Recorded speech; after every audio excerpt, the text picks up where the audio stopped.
welcome back. If this is your first time, I hope you'll stay. Espero que te quedes. Now, today, we're looking at things that we know how to do. Now, I focus a lot on speaking and communication. So one of the questions that you will hear a lot in class is, tell me about yourself, talk about you. What do you know how to do? What are your hobbies? Tell me something no one knows. And we always seem to get stuck when it comes to talking about ourselves. And so I'm going to go through things that we know how to do that will generate a bit more conversation in our lessons. So we're all different and we all know how to do different things. And so we're going to look at some of these things that we know how to do in our class.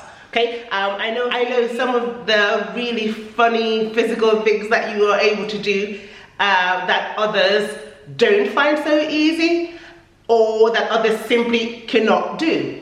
So first of all, the key verb we're looking at is saber, which is to know. I know how to do this, I know how to do that. In English, we would say can, poder. I can do this or I can do that. But in Spanish, they say saber. Yo sé hacer esto. Okay? I know how to do this rather than I can do it, because can is a word that shows ability in English, but it changes in Spanish just a little bit. I'm not going to get technical. We're just going to start. So before I start, though, I want you to answer this question.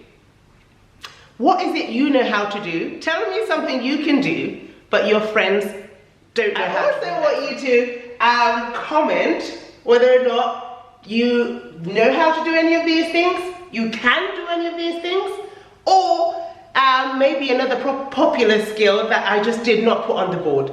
Add them down below so we can learn together. Okay, the first one is enrollar la lengua. Now, the word enrollar means to roll up. So, a lengua, we know, is our tongue. You guessed it, to roll your tongue. I can't do it.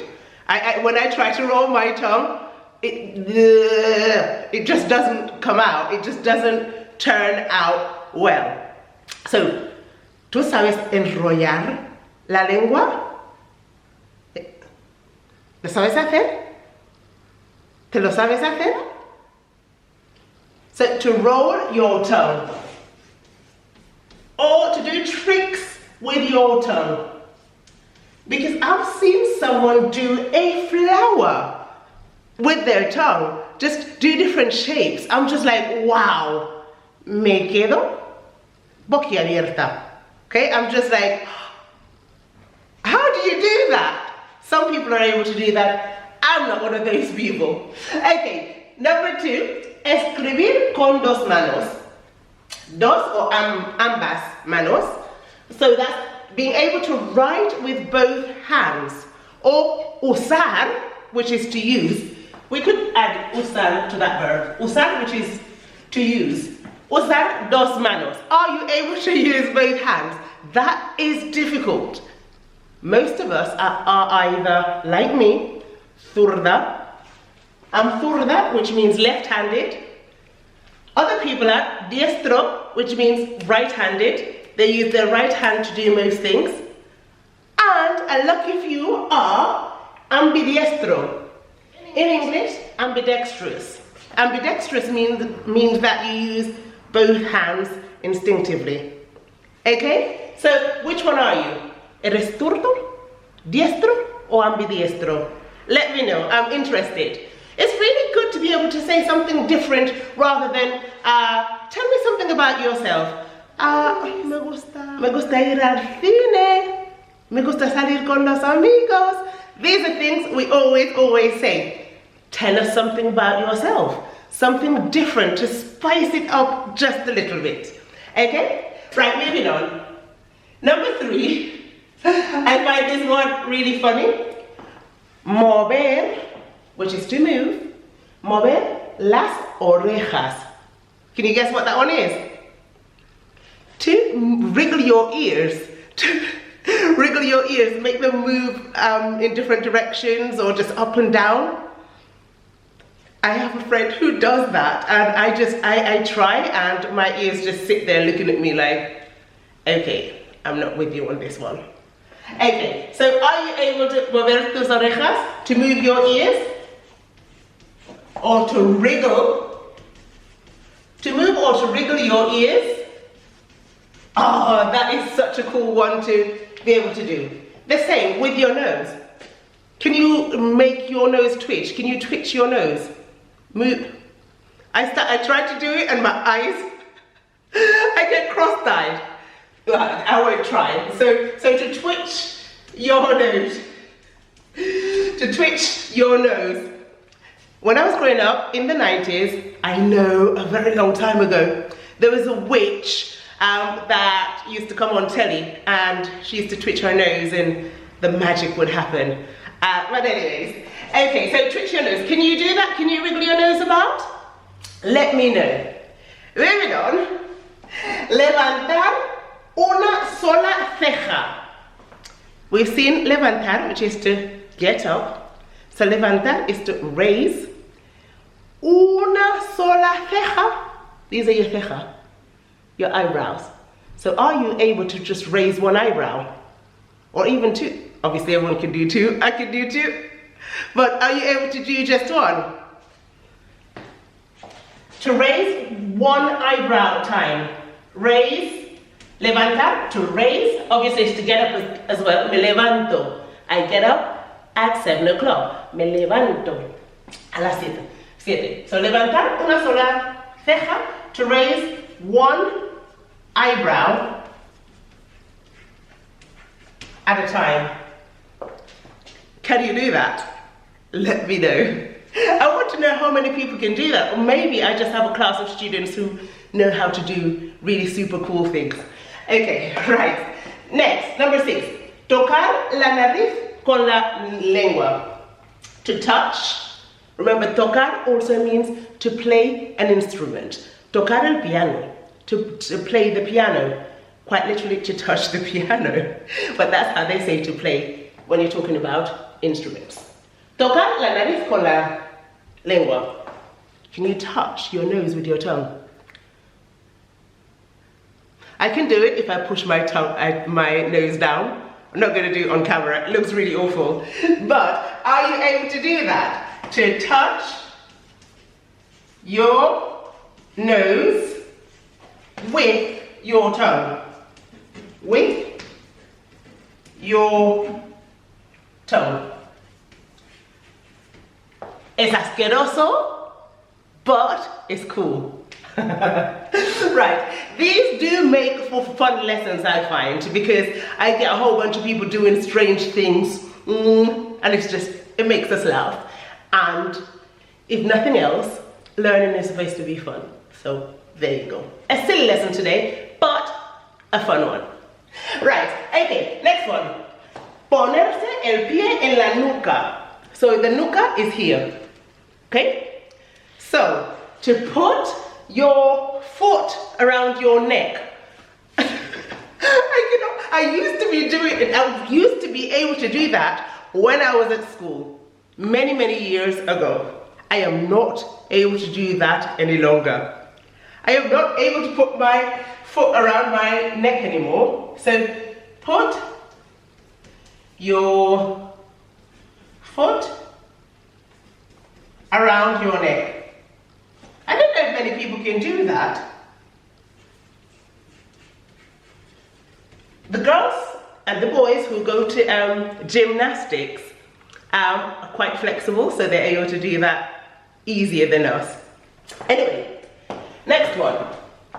I think I can do that. Cerrar un ojo. So to close one eye. Am I doing it? I can do that with my hand.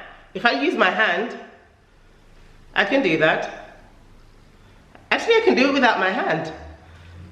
I've been practicing. So to squint or to close one eye. That's quite hard without the other one actually moving. The other one does move, and I'm not sure that's supposed to happen, but yeah. Right, the next one. Ser de articulaciones dobles. Okay, it just means to be double jointed. Now, you can be double jointed in many different places. I'm double jointed in my shoulders. Now, I remember one day a classmate said to me, I bet you can't do this, and he got a broom and he said, can you bring it all over, all around your body and stand over it and do it again? And I didn't realize that was a joke. He was asking me to do that because no one knew how to do it. And so automatically I took the broom and I did it, and he was like, you alien, what have you done? I was like, well, I just did it. And that's when I realized that I was double jointed in my shoulders. I don't do it anymore, only because I had an accident with my shoulder a couple of years ago, and whenever I try to do it, I find it's a little bit stiff, so I don't go much further because I don't want to break myself, and my shoulders tend to make a lot of funny noises, so I don't want to push myself, but I am double jointed in my shoulders. ¿Eres tú de articulaciones dobles? Let me know, are you double jointed, and where? Maybe it's your fingers. Maybe it's your shoulders like me, los hombros. ¿Dónde? Let me know. Articulaciones dobles, to be double jointed. So we use the verb ser, which is to be. Soy de articulaciones dobles. I am double jointed, okay? And you can do really weird stuff. When you're double jointed, that looks a bit sick, but it's normal because that's the way your body is designed. It's not that it's a skill, it's just your body is set up that way. Anyways, the last one is hacer el espagat. El espagat. Hacer el espagat.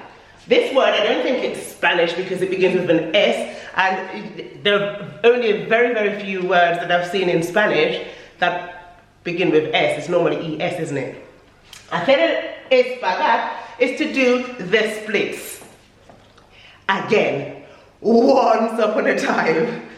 ¿Tú sabes hacer el espagat? Let me know if you know how to do the splits. Okay, so to do the splits.